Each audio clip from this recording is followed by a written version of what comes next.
Hear the word of the Lord. Job chapter 25. Then Bildad the Shuhite answered and said, Rule and dread belong to him who makes peace in his heights. Is there any number to his troops, and upon whom does his light not rise? How then can mortal man be right with God? Or how can he be pure who is born of woman? Behold, even the moon has no brightness, and the stars are not pure in his sight. How much less mortal man, that maggot, and the son of man, that worm? Job chapter 26. Then Job answered and said, What a help you are to the one without power! How you have saved the arm without strength! What counsel you have given to one without wisdom! What sound wisdom you have abundantly made known! To whom have you declared words, and whose breath comes out of you? The departed spirits tremble under the waters and their inhabitants. Naked is Sheol before him, and Abaddon has no covering. He stretches out the north over what is formless, and hangs the earth on nothing. He wraps up the waters in his clouds, and the cloud does not break out under them. He obscures the face of his throne and spreads his cloud over it. He has marked a circle on the surface of the waters at the boundary of light and darkness.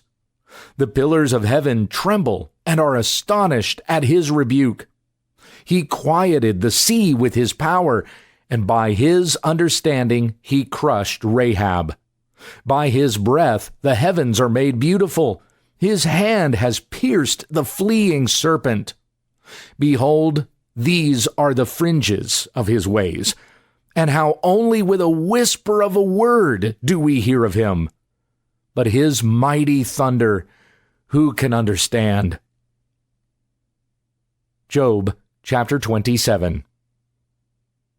Then Job continued to lift up his discourse and said, As God lives, who has removed my justice, and the Almighty who has embittered my soul, for as long as breath is in me, and the Spirit of God is in my nostrils, my lips certainly will not speak unrighteousness, nor will my tongue utter deceit. Far be it from me that I should declare you right. Till I breathe my last, I will not remove my integrity from me. I hold fast my righteousness and will not let it go. My heart does not reproach any of my days. May my enemy be as the wicked, and the one who rises against me as the unjust. For what is the hope of the godless when he is cut off, when God requires his soul? Will God hear his cry when distress comes upon him? Will he take delight in the Almighty? Will he call on God at all times? I will instruct you in the power of God. What is with the Almighty I will not conceal. Behold, all of you have seen it. Why then do you speak with utter vanity? This is the portion of a wicked man from God, and the inheritance which the ruthless receive from the Almighty. Though his sons are many, they are destined for the sword, and his offspring will not be satisfied with bread. His survivors will be buried because of the plague, and their widows will not be able to weep. Though he piles up silver like dust and prepares garments as plentiful as the day, he may prepare it, but the righteous will wear it, and the innocent will divide the silver. He has built his house like the moth, or as a hut which the watchman has made. He lies down rich, but never again. He opens his eyes, and it is no longer.